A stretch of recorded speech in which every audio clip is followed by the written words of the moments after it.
नमस्कार दोस्तों, YouTube पर दबंग क्लासेस में आप सभी का एक बार फिर से स्वागत है। मैं अमन कुमार आज इस वीडियो में लाया हूं आपके लिए एक बहुत ही महत्वपूर्ण सिद्धांत, जिससे कि एग्जाम में अक्सर क्वेश्चन पूछ लिया जाता है।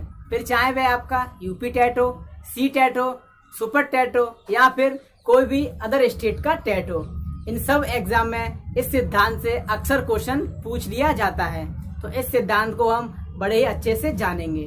तो शुरू करते हैं आज का सिद्धांत, जिसका नाम है क्रिया प्रसूत अधिगम सिद्धांत। इसमें हम जानेंगे कि क्रिया प्रसूत अधिगम सिद्धांत क्या होता है, इस सिद्धांत के प्रतिपादक कौन थे, इस सिद्धांत में जो प्रयोग किया गया था वो किस पर किया गया था, इस सिद्धांत में जो सबसे ज्यादा जोर दिया गया था वो किस पर दिया गया था, और इस सिद्धांत के अन्य नाम क्या थे।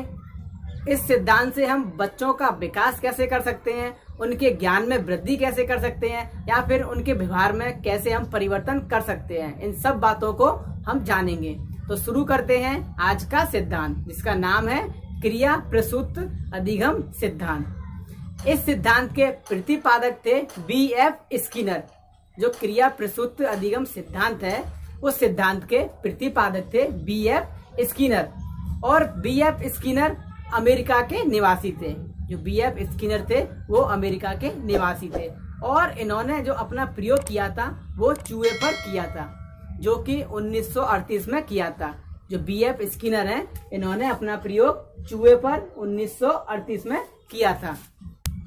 आगे हम जानेंगे व्यवहार के बारे में। B.F. स्किनर ने व्यवहार को दो प्रकार से बताया है। जो B.F. स्किनर हैं, इन्होंने व्यवहार को दो प्रकार से बताया है। पहला है प्रतीकात्मक व्यवहार और दूसरा है क्रिया प्रसूत व्यवहार। जो B.F. स्किनर हैं, इन्होंने व्यवहार को दो प्रकार से बताया है, जिसमें पहला है प्रतीकात्मक व्यवहार और दूसरा है क्रिया प्रसूत व्यवहार। सबसे पहले जानते हैं प्रतीकात्मक व्यवहार कि प्रतीकात्मक व्यवहार क्या होता है। उद्दीपक को देखकर किया गया व्यवहार प्रतीकात्मक व्यवहार कहलाता है। यानी कि हमारे सामने एक ऐसा उद्दीपक है जिसे देखकर हम कोई ना कोई क्रिया जरूर करते हैं, तो वो कहलाता है प्रतीकात्मक व्यवहार। यानी कि हमारे सामने प्रत्यक्ष रूप से जो हमारे सामने उद्दीपक है और उसे पाने के लिए हम कोई ना कोई क्रिया जरूर करेंगे, तो ये कहलाता है प्रतीकात्मक व्यवहार। अगला है क्रिया प्रसूत व्यवहार। यह व्यवहार स्वेच्छा पर आधारित होता है। यानी कि जब हमारी इच्छा होती है तभी हम कोई ना कोई प्रतिक्रिया करते हैं। यानी कि जैसे हमें भूख लगती है तो हम अपनी भूख को मिटाने के लिए कोई ना कोई प्रतिक्रिया जरूर करते हैं।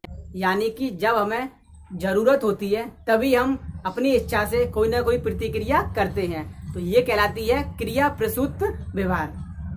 इस सिद्धांत में सबसे अधिक जोर अनुक्रिया पर दिया गया है। जो क्रिया प्रसूत अधिगम सिद्धांत है, इसमें जो सबसे अधिक ज्यादा जोर दिया गया है वो दिया गया है अनुक्रिया पर। आगे हम जानेंगे इस सिद्धांत के अन्य नाम कि इस सिद्धांत के अन्य नाम क्या क्या हैं। तो चलिए देखते हैं, जिसमें से पहला है RS थ्योरी। इस सिद्धांत को हम RS थ्योरी के नाम से भी जानते हैं, यानी कि रेस्पॉन्स स्टिमुलस थ्योरी। अगला नाम है नैमित्तिक अनुबंधन का सिद्धांत। इस सिद्धांत को हम नैमित्तिक अनुबंधन के सिद्धांत के नाम से भी जानते हैं। अगला नाम है कार्यात्मक प्रतिबंधन। इस सिद्धांत को कार्यात्मक प्रतिबंधन के नाम से भी जानते हैं। अगला नाम है सक्रिय अनुबंधन का सिद्धांत। इस सिद्धांत को हम सक्रिय अनुबंधन के सिद्धांत के नाम से भी जानते हैं, क्योंकि इस सिद्धांत से हम सक्रिय रहते हैं, इसीलिए इसे सक्रिय अनुबंधन का सिद्धांत कहते हैं। और अगला नाम है अभिक्रमित अनुदेशन का सिद्धांत। इस सिद्धांत को हम अभिक्रमित अनुदेशन के सिद्धांत के नाम से भी जानते हैं। तो ये थे इस सिद्धांत के अन्य नाम, जिनको कि आप याद रखें, क्योंकि एग्जाम में इन नाम से भी क्वेश्चन पूछ लिया जाता है। जैसे कि पूछ लेगा अभिक्रमित अनुदेशन का सिद्धांत किसने दिया था, या फिर कार्यात्मक प्रतिबंधन का सिद्धांत किसने दिया था, तो ये दिया था B.F. स्किनर ने। या फिर RS थ्योरी किसने दी थी, B.F. स्किनर ने। तो इन नामों को आप याद रखें, क्योंकि एग्जाम में इनसे भी क्वेश्चन पूछ लेता है। अब हम जानेंगे B.F. स्किनर के द्वारा किया गया प्रयोग। जो B.F. स्किनर ने प्रयोग किया था वो क्या था। तो बीएफ स्किनर ने अपना प्रयोग चूहे पर किया था, जो कि 1938 में किया था। तो इन्होंने एक चूहे को बॉक्स में बंद कर दिया और बॉक्स का जो दरवाजा था वो लीवर के दबने से खुलता था। यानी जैसे ही लीवर पर पैर रखते थे तो खटके की आवाज होती थी और दरवाजा खुल जाता था।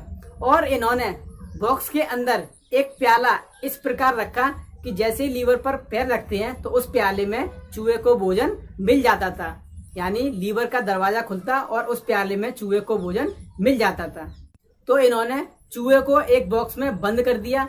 जब चूहे को भूख लगती थी तो चूहा अपनी भूख को मिटाने के लिए प्रतिक्रिया शुरू कर देता था। यानी कि चूहे को जब भूख लगती थी तो वो उस भूख को मिटाने के लिए अपनी प्रतिक्रिया शुरू कर देता था और बॉक्स के अंदर चारों तरफ घूमने लग जाता था।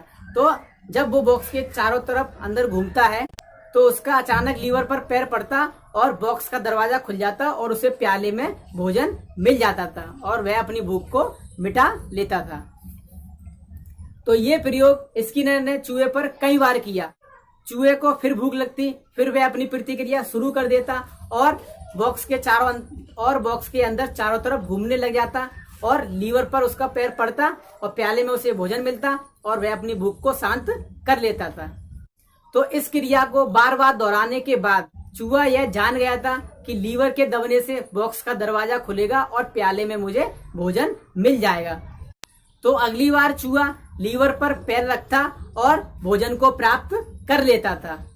तो ये था बीएफ स्किनर के द्वारा चूहे पर किया गया प्रयोग। तो इस प्रकार इस प्रयोग के द्वारा बीएफ स्किनर ने जो इस सिद्धांत का अर्थ निकाला वो था, यदि किसी क्रिया को करने के बाद बल प्रदान करने वाला उद्दीपक मिलता है तो उस क्रिया की शक्ति में वृद्धि हो जाती है। यानी कि अगर हम किसी क्रिया को करते हैं और उस क्रिया के करने के बाद अगर हमें उसका परिणाम सकारात्मक मिलता है, यानी कि अच्छा मिलता है, तो उस क्रिया को हम दोबारा करने के लिए इच्छुक रहते हैं। यानी कि जब हम किसी क्रिया को करते हैं और उस क्रिया को करने के बाद उसका जो परिणाम है अगर वो हमें सकारात्मक मिलता है या फिर उस परिणाम का जो प्रभाव है वो हमारे ऊपर सकारात्मक पड़ता है तो हम उस क्रिया को दोबारा करने के लिए इच्छुक रहते हैं और उस क्रिया को दोबारा करते हैं। ठीक इसी प्रकार चूहे को यहाँ पर भोजन के द्वारा प्रबलन मिल रहा था। चूहा जो क्रिया कर रहा था उसके द्वारा उसे यहाँ पर भोजन बार बार मिल रहा था, जो कि भोजन यहाँ पर एक प्रबलन का कार्य कर रहा था। चूहे के लिए जो भोजन था वो एक प्रबलन का कार्य कर रहा था। तो चूहे को पता था कि अगर मैं कोई क्रिया करूंगा तो मुझे भोजन जरूर मिलेगा, तो इसीलिए वह अपनी क्रिया को बार बार कर रहा था और उसे भोजन बार बार मिल रहा था। तो ये था इस सिद्धांत का अर्थ। अनुबंधन और प्रबलन, इसके बारे में मैं पिछली वीडियो में बता चुका हूँ कि अनुबंधन और प्रबलन क्या होते हैं।